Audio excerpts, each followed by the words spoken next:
नमस्कार बंधुगण, हनुमान चालीसा पढ़ला बेले यही 8टी भूल करंतु नाही। आपण को खराब परिणाम भोगिबाकू पड़ी पारे। अधिकांश लोक भगवान श्रीरामंकर जड़े महान भक्त बजरंगबाली को खुशी करने को चाहती। अधिकांश लोक एथिपाई हनुमान चालीसा पाठ करती। विशेषकर मंगलवार दिन हनुमान चालीसा पढ़ा इच्छाकृत फलाफल देता है। हनुमान चालीसार एते शक्ति अच्छी कहुए जे केवल यह पढ़ा द्वारा जीवनर समस्त असुविधा दूर हो जाए। साधारणतः बजरंगबालीर भक्त माने नियमित भाव हनुमान चालीसा पाठ करती। जेतेबेले कि किछि लोक मंगलवार एवं शनिवार दिन हनुमान चालीसा पाठ करती। किंतु जदि आपण निरंतर पूजा पर मध्य कौनसी लाभ पाइबे नहीं, हाँ तेबे यह संभव जे आपण एक बड़ भूल करुछंती। यह संभव जे आपण पाठ्य समय किछि भूल करिथिबे। वास्तव में हनुमान चालीसा पढ़ंतु कौनसी विशेष नियम आवश्यक करे नहीं। किंतु आसंतु आपण को कहिबा जे जदि एहाकू पढ़िबार सठिक उपाय अछि तेबे सठिक फलाफल मिलिबो। अन्यथा अनेक थर लोक माने हनुमान चालीसा को पढ़िबा पर मध्य फलाफल काहींकि पाई नाहांती बोली चिंतित हुअंती। आज आमे आपणक सेही भूल गुड़िक विषय रे कहिबू जहाकू आपण करिबा ठारू दूरेई रहिबा उचित।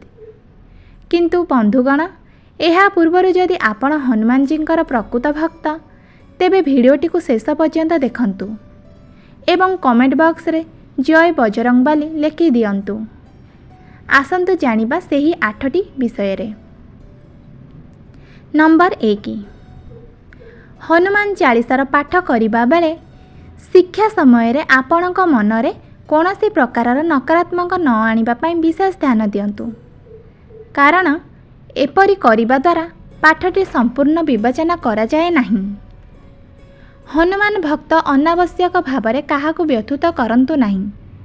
विशेषकरी जड़े असहाय व्यक्तिंक पई एही शिक्षा मते असंपूर्ण बोली धरा जाए। नंबर 2, हनुमान चालीसा पढ़िला बेले आपण केवल सेमानंको पूजा करिबारे तुमर संपूर्ण ध्यान रख। एही समय मध्यरे काहा सहित कथावार्ता करंतु नहीं, अन्यथा हनुमान चालीसा फलप्रद हेब नहीं। नंबर 3, ज्योतिष शास्त्र अनुजाई मंगलवार दिन एहाकू थरे पढ़िबा अत्यंत शुभ बोली विवेचना करा जाए। जेतेबेले आपण पढ़िबे सर्वप्रथमे एक पात्र को पानी रे भर्ती कर। एहा परे जेतेबेले हनुमान चालीसा पाठ समाप्त हेब सेही पानी पियंतु। आपण केवल एथिरु लाभ पाइबे नहीं, हनुमान जींकर मध्य आशीर्वाद पाइबे। नंबर 4, विशेष ध्यान दियंतु जे हनुमान चालीसा पढ़िबा पूर्वरु भगवान गणेशଙ୍କ उपरे ध्यान करंतु।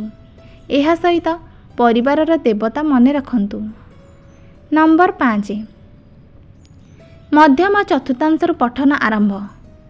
शास्त्र अनुजाई जेतेबेले जड़े व्यक्ति हनुमान चालीसा को सठिक भाव में पढ़ती सेतेबेले से आपण बहुत लाभ पाइबे एवं आपण केबे मध्य भागरू हनुमान चालीसा पढ़िबा उचित नुहे। थरे आपण हनुमान चालीसा आरंभ करंतु, एहा पर अति कम रे 40 दिन पई एही शिक्षा करंतु एवं मझिरे गोटिए दिन मध्य हाथ छड़ा करंतु नहीं। नंबर 6, खाइबा अभ्यास एवं आचरण शुद्धता प्रति ध्यान देवा जरूरी। हनुमान चालीसा पाठ करिबा समय रे तामसिक खाद्य किंबा मद्यपान दूरेई रुहंतु। मंगलवार सकाळे किंबा संध्यारे हनुमान चालीसा पाठ करी भक्त माने अनेक प्रकारर असुविधारू मुक्ति पाआंती। नंबर 7, प्रभु रामंक नाम न नहीं आरंभ करंतु नहीं। बंधुगण, आमे समस्ते जानु जे हनुमान भगवान रामंकर जड़े महान भक्त। तेणु प्रभु रामंक नाम न नहीं हनुमान चालीसा पाठ आरंभ फलरू वंचित हेबे। नंबर 8, हनुमान चालीसा पढ़िबा समय रे आसन व्यवहार निश्चिंत करंतु। आसन किंबा कुश बिना भूमि रे बसंतु नहीं। एहाकू अपमानजनक विवेचना करा जाए। जेउ माने हनुमान चालीसा पढ़ंती सेमाने कदापि दुर्बलंक उपरे बल प्रयोग करिबा उचित नुहे किंबा अपमानजनक शब्द व्यवहार करिबा उचित नुहे।